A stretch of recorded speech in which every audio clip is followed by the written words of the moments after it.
এদের কাছ থেকে নারীর নিরাপত্তা নিশ্চিত হবে, এই ধরনের কোনো কারণ নেই।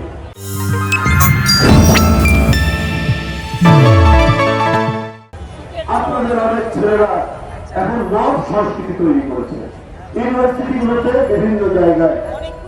এই মব সংস্কৃতির কারণে গত জানুয়ারি মাসে 28টি ঘটনার মধ্যে 21 জন নিহত হয়েছে।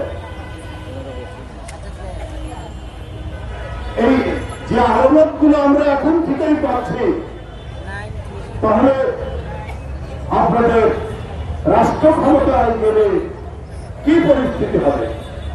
কারণ আপনাদের নেচার, আপনাদের প্রকৃতিও অনেকটা ফাঁসিবাদের মতোই। আপনার গণতন্ত্রের লড়াই করেননি। আপনার যে পর্যন্ত সংগ্রাম করেছেন, আপনার নেতাদের যখন ফাঁসি দিচ্ছিল ওই সময় রাস্তায় নেমেছেন, কিন্তু বড় আদর্শের জন্য, বড় কোনো কাজের জন্য আপনারা লড়াই করেননি মাঠে, গণতন্ত্রের জন্য লড়াই করেননি। যেমন স্বাধীনতার লড়াই করেননি, বরং স্বাধীনতার বিরোধিতা করেছেন। এবং পাকিস্তানিরা আমাদের মা বোনদেরকে ধরে নিয়ে যাওয়ার ফলে আপনারা এর বিরোধিতা করেননি, বরং তাদেরকে সাধুবাদ দিয়েছেন। এই হচ্ছে এই দলটি।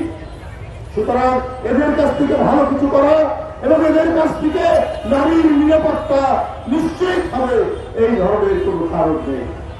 বন্ধুরা আমার, যে কোনো ধরনের নারীর প্রতি অস্বাধীন উক্তি, অসমান উক্তি, বিকৃত কুরুচিপূর্ণ উক্তি আমরা প্রতিবাদ করি।